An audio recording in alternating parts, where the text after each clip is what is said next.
kadiliman.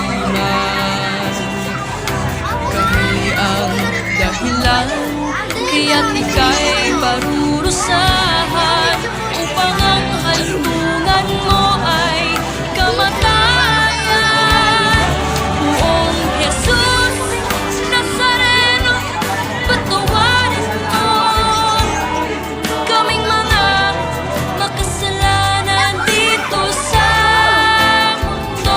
Handog ang buhay mo sa lahat ng katulad ko.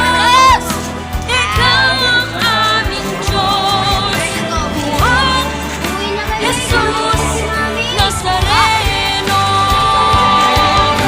Ipapangako namin sa iyo ang tapat na susundin mga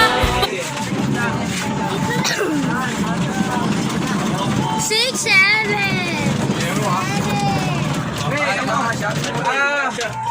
Layo ulit sa Tagalin mo to. Nanda! Andiyan si ano? Tagalin niyo mo to.